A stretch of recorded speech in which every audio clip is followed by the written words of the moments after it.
Working Yes. through some Hello, technical Dr. Frank. Hi there. Yeah, how are you? Doing great, thanks. Somehow we still have some technical difficulties, but wonderful. Thank you. And welcome to Hi. the Global Virtual Summit 2025, Frank. Good to be here. Thank you. Yes. Before starting your session, I want to introduce you to our audience, Frank. Yeah, before, I don't know if you can, somehow I can't get my program to load up so that I can actually see what I'm doing. All I can see is you, or if I pull up my program, all I can see is that. So I'm not sure how that works. We didn't get it, I guess, synced with the sharing. So I'm sorry, but doing the best we can. After your introduction, you can share your presentation. Okay, I did the PDF for the group, but Yeah. I wasn't sure Okay. how we'd link my actual Okay. presentation. Yeah. Okay. We have to share from our end. Okay, so then how do I get to the point where I see my presentation, obviously, but I can't see anything else? Yeah. Or am I going to just stay right here and then I'll see my presentation because I can't Yeah. control it? Okay. Give me 2 minutes. We will share from our end.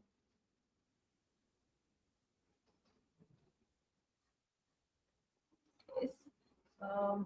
Dr. Frank is a holistic optometrist with nearly 30 years of experience and advanced fellowship training in vision and light therapies. He is the founder of Enduring Endeavors LLC, an initiative focused on healthy eyesight, vision therapy, and holistic vision. A U.S. Army Reserves veteran, Dr. Forangi has helped thousands of children and adults overcome vision-related challenges, including dyslexia, ADD, ASD, and traumatic brain injury. Through his books, website, and social media content, he shares his mission, better vision for better living. He continues to impact lives globally with his entrepreneurial efforts and commitment to holistic eye care. You have done a really great job, Dr. Frank, and the stage is all yours. Thank you. I appreciate that introduction. It's a blessing to be here.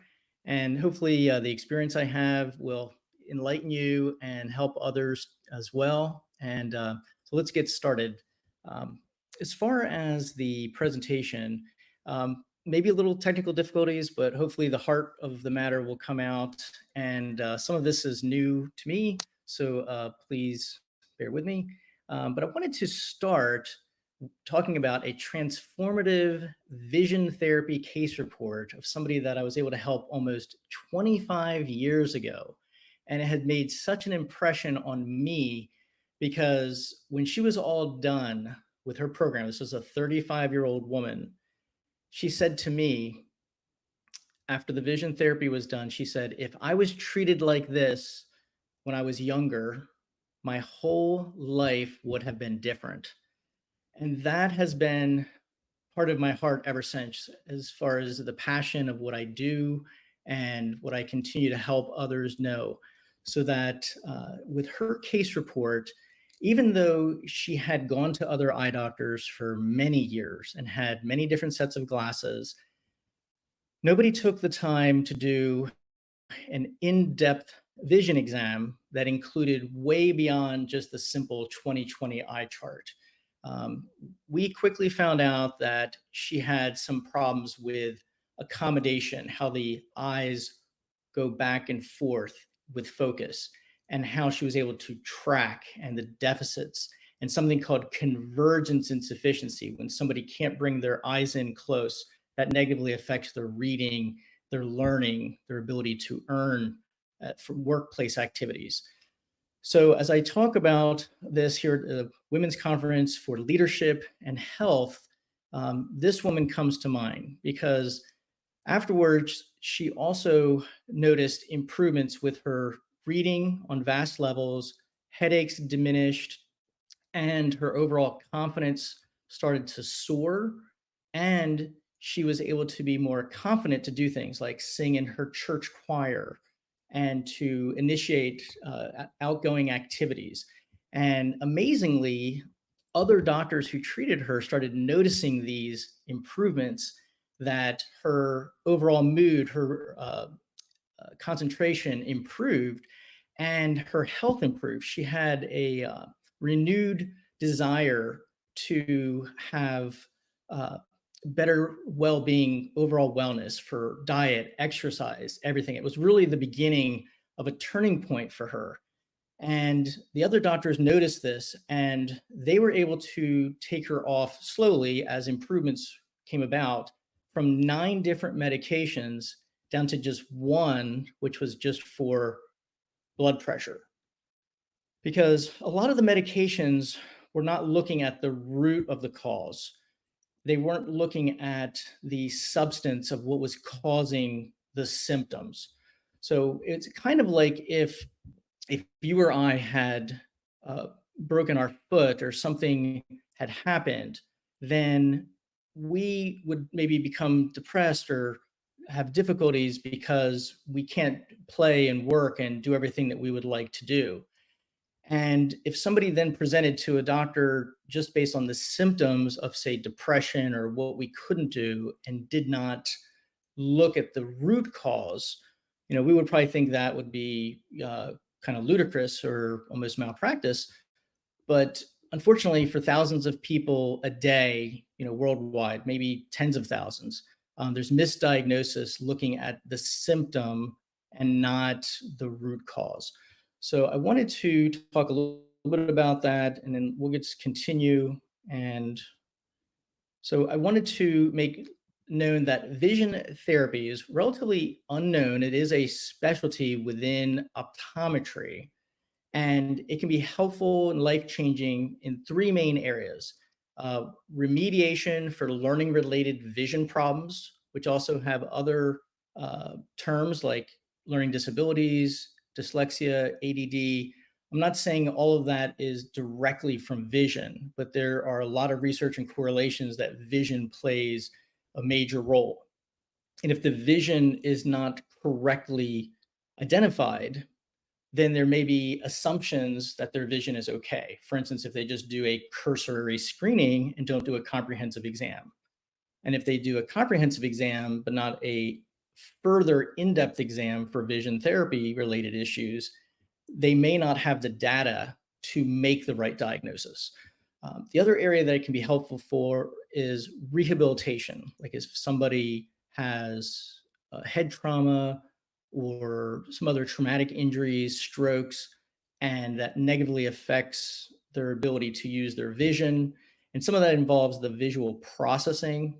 Because one of the amazing things about our vision system is that at least 50%, and some studies indicate possibly more, of our entire brain is dedicated to vision, which really is amazing. If you think of all the other parts of our body, our skin, smell, everything else, but vision takes up the majority of our brain circuitry.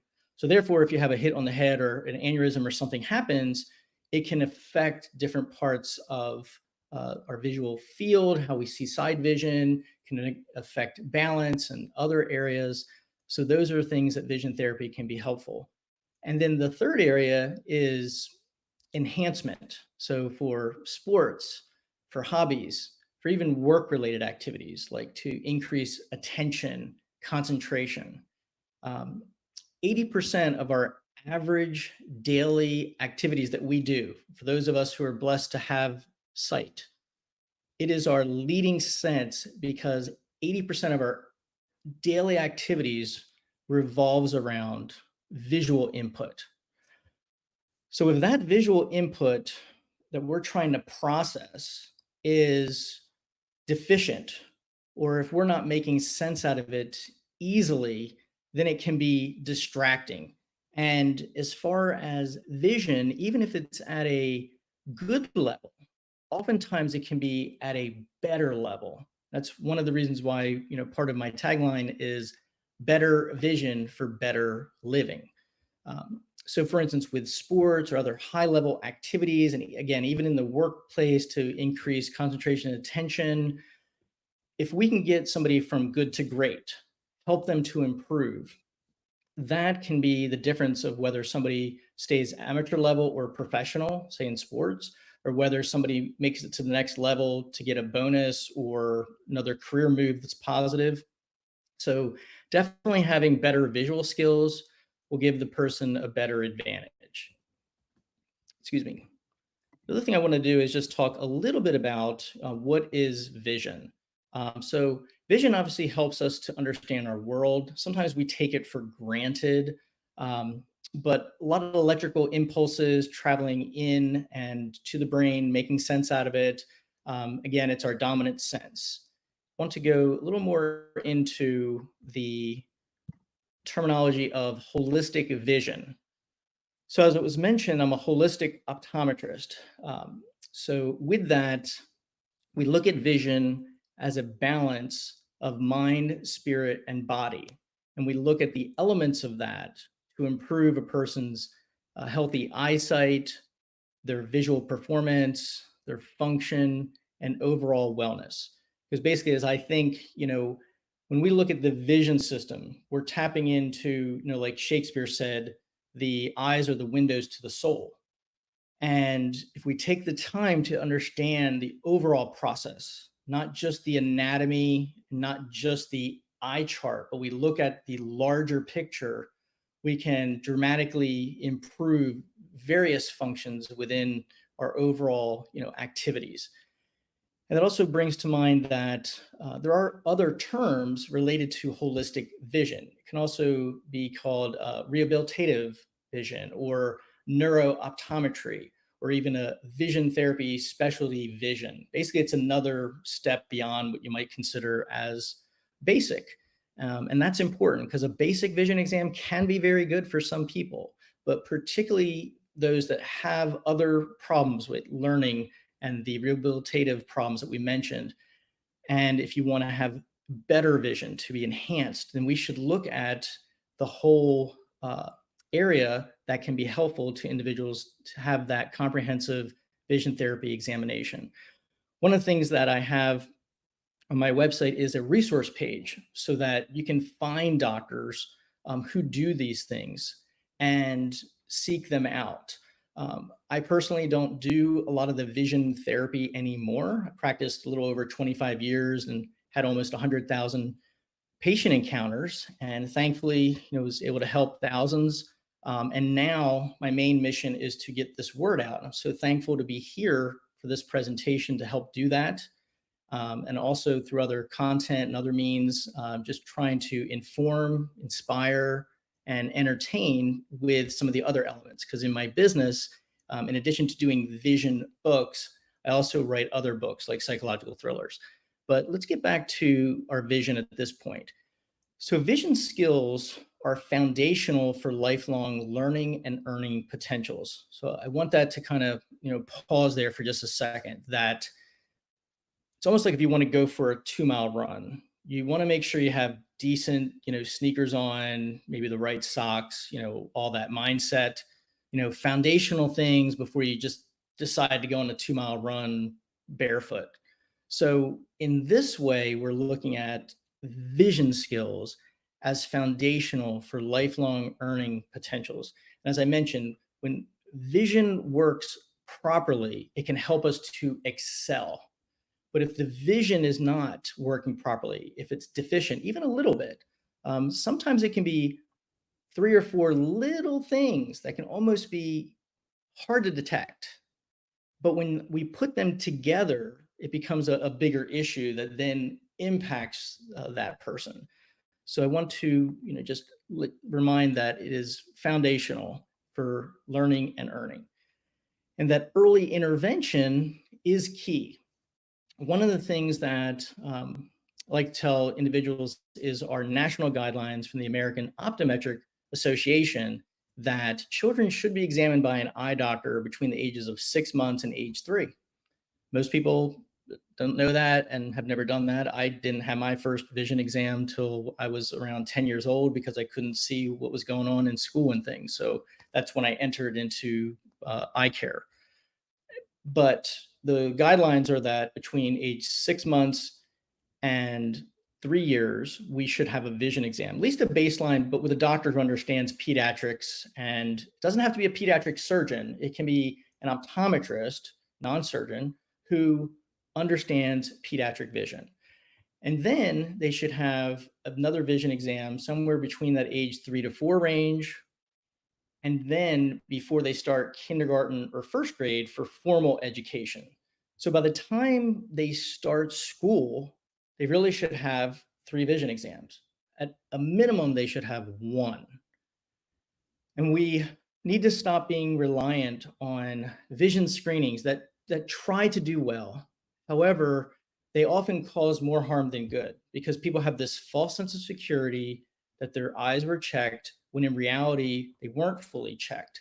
And then it literally becomes a checkbox that people say, well, your eyes are good.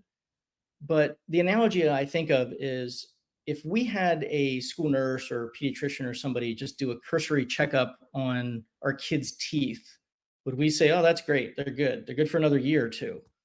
No, we would think there's a dentist that can help their eyes, their teeth.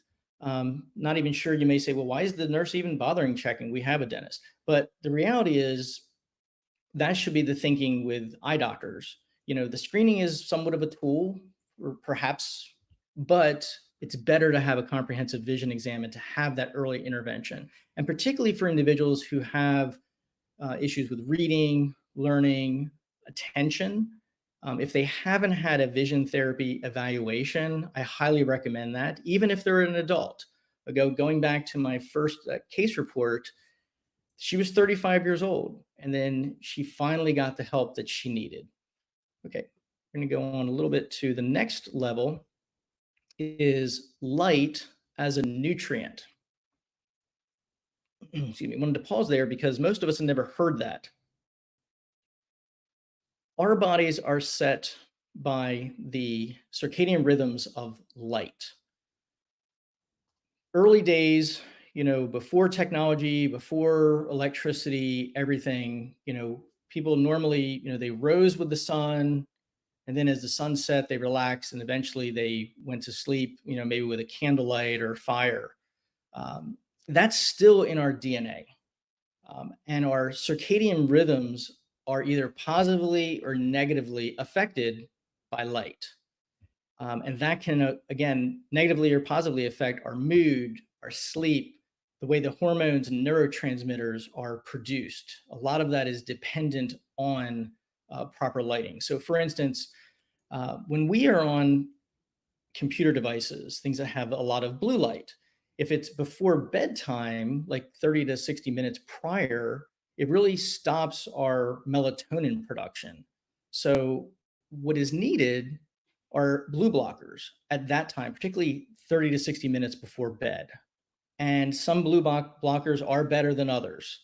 But the reality is that we do not need blue blockers during the day, even if you're on the computer, because the blue light is needed. What we need is to take rest breaks. We call it a 20-20-20 rule.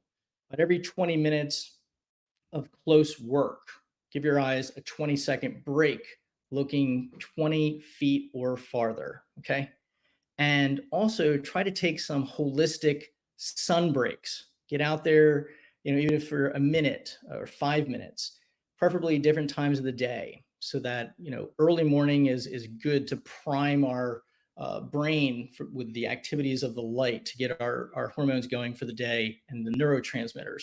And then midday and towards the end of the day. And then essentially at nighttime, when again, we use these devices that have blue light, which is typically during the day, we need to shut those out.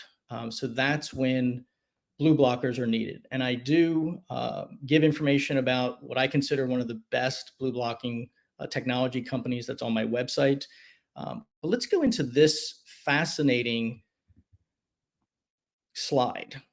I saw something like this about 25 years ago, and it really stopped me in my tracks. And this is customized, a little different. It's actually from my book, Vision and Holistic Health. But what I wanted you to notice is that when we look at the red side, the human blood hemoglobin versus the plant chlorophyll, okay, the difference is that the iron is in the center for the human blood, and magnesium is at the center for the plant chlorophyll. Everything else is the same. That is amazing. We see how we're linked, as far as the energy production. And we know that with plants, certain ones need lots of direct sunlight, some need a little bit, some need a certain amount of phase and complete darkness. But basically, light will rule how they basically live or die. And some of the early studies that have been used into humans was related to how light worked with plants. So this is something that's actually kind of emerging. Even though I first heard about it again like 25 years ago, it's still something that's not known as much. Like more research is needed, and more abilities, for us to take it into our daily lives. But holistic ultraviolet exposure is important, and I also have a blog about that on my website as well. Wanted to go into now talking a little bit of just some simple steps. I like when I attend a course, I like to have at least one good nugget, maybe more. Hopefully, these are some of them. Some of them are repeating, but to increase our natural light exposure, to follow that 20-20-20 rule, to schedule a comprehensive vision exam, typically for adults about every year or two, for children, particularly every year while they're in school. And then, as I mentioned, the importance of the blue light filtering glasses. Wanted to go in just briefly. This is the book cover of my Vision and Holistic Health book. Thankfully earned Amazon bestseller #1 in 2 categories this past January, so I'm very thankful for that. And inside the packet, PDF, or here on the slides if you have it, there is a link to get the book. And then I wanted to just briefly go over, my company. I have started 2 optometry practices that specialized in vision therapy. And over the years, I was able to sell them as a blessing. And then I was able to do other things. But now I focus on the online information, particularly the books and other content, as I've mentioned, to help with informing, inspiring, and entertaining individuals. So that is the name of that company. In addition to vision and holistic health, I have 4 vision books that include vision, 2 for adults and 2 for kids. The 2 for kids are on their way this year. The chapter book should be ready in about a month or so, and the coloring book is going to be about 3 months or so. So basically looking to help individuals, whether they're children or adults. And essentially at this point, I want to say thank you. And again, I can take any questions or anything that's needed to help clear any of these issues up. Or also through my website, there's information to contact me, through my socials, and there's an email there. So thank you very much. Appreciate it.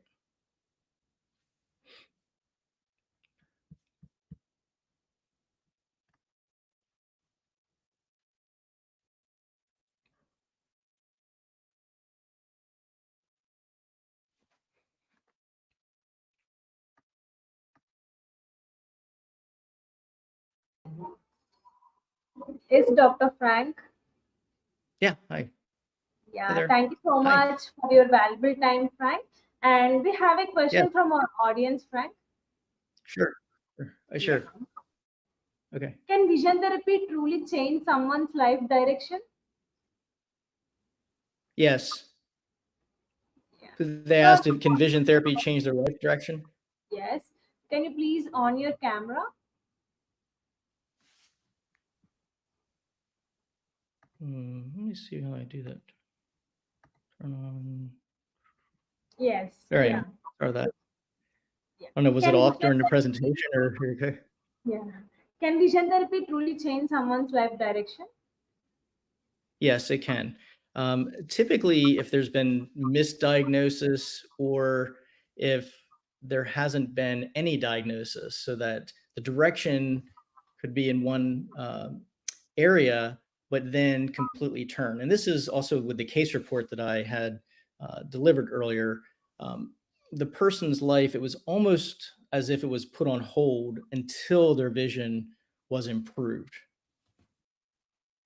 Thank you for your answer, Dr. You're welcome. Frank. Thanks. Yeah. We are Thanks. very Yeah. Thank honored you. you joined as a speaker. Thank you so much. Thank you. My Yes, pleasure. and Thanks so be much. on the backstage and please join our next session. Okay. Thanks so much. Appreciate it. Thank you so much. Bye-bye. Welcome. Bye-bye.